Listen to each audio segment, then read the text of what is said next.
So magandang hapon mga sir. Magpapalit tayo ng clutch lining ng Honda Beat. Ito. Clutch lining ng Honda Beat. Original to. Ang bili ko nito sa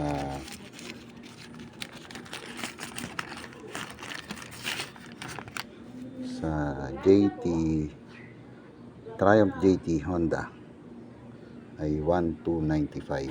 Ayan. Original siya. Tatlo na yan.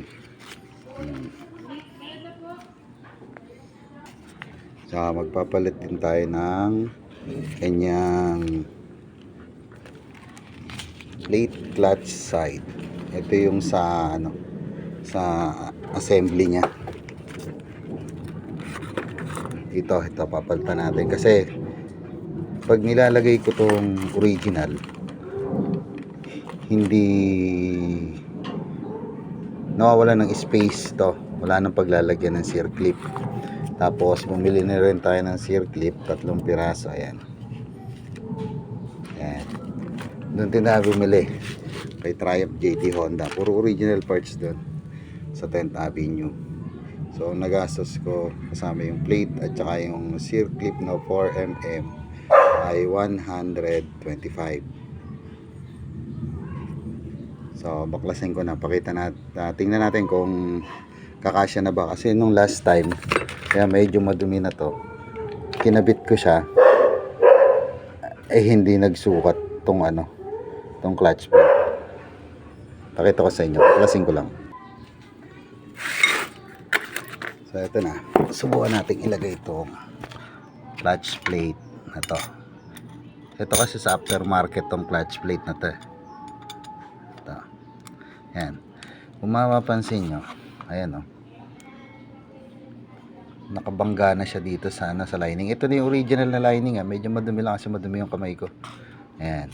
Hindi mo na siya malalagyan ng circlip. Kasi nakalubog na siya. Ngayon, ilalagay naman natin itong original na clutch plate. Nakita niyo yung pagkakaiba? Ito triangle, di ba?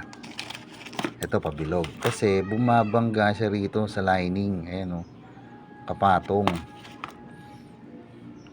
Subukan naman natin tong clutch plate na original. So ayan, ganyan siya dapat. Ayan diferensya siya, di ba? Nakaporma talaga siya diyan. Ang masaklap kasi noon, nung wala pa akong mabiling pyesa nito, nung emergency, naitapon ko yung clutch plate ko na triangle kasi ang akala ko susukat to pag nilagyan ko ng orig na lining. Yung pala, talagang dito lang siya nakasukat. Kasi nga, kung kukumpara natin, ayan maliit siya, manipis. Manipis siya. Kaya napabili tuloy ako ng bagong clutch plate. Ito kahapon nilinis ko na to. Ito rin to, ito aftermarket din to. Ang tatak naman itong torque drive na to ay Yakimoto. So wala naman ako naging problema dito. Medyo may pagkakaiba pa rin sila ng stock na torque drive. Ayan. May siya, may hump siya dito sa pinakababa. Pero kahapon na nilinis ko, okay naman siya, wala namang problema habang tumatakbo. Tapos ang aking pulley set ay Vormax. Yan, Vormax. Okay din naman siya.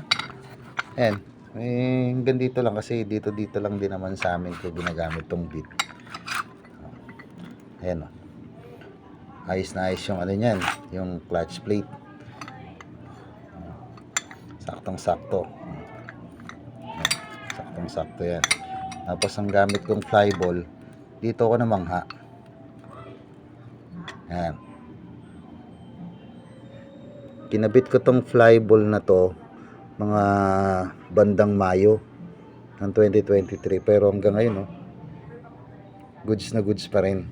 Ano to, Dino Pro 14 grams na flyball. Okay siya, recommended siya. Ganito rin yung tinda namin sa shop kasi nga nasubukan na namin to. Marami na kami pinaglagyan na ito. Click, M3, NMAX. So far wala namang reklamo sa namin. Tapos yung kanyang bushing, ayos na ayos, walang uga, saktong-sakto. Dito lang ako hindi satisfied sa lining na to. Nakalimutan ko na kung anong tatak nitong lining na to So ngayon, total bago naman yung clutch plate ko, syempre lagyan na rin natin ang bagong circlip, diba? So ayan, nakabit na natin, kasyang kasya.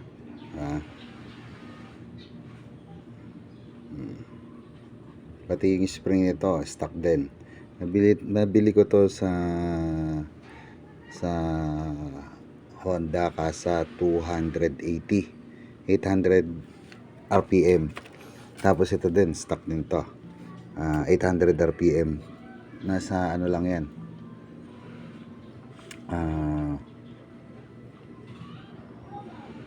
wala pang 300 din. Bali lang pala to, 120 na, kasi nasa 400 lang tong dalawa na to nung binili ko yung stock clutch spring at saka yung stock center spring. And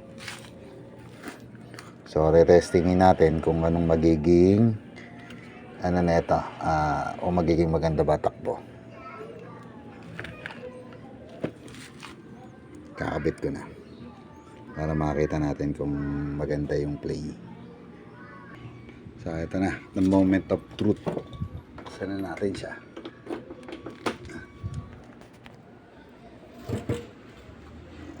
Kano na yung aking ignition switch.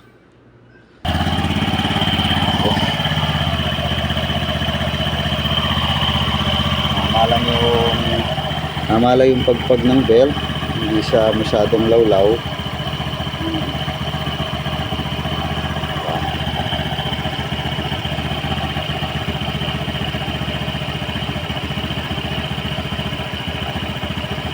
Testing natin mamaya para takbohin ko.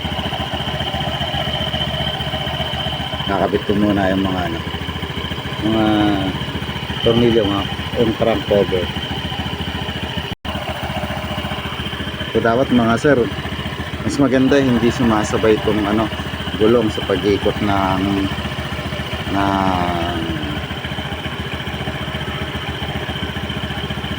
ating mga pulley, ating torque drive. Ibig sabihin maganda yung pagkakakabit natin ng bell tapos ng lining.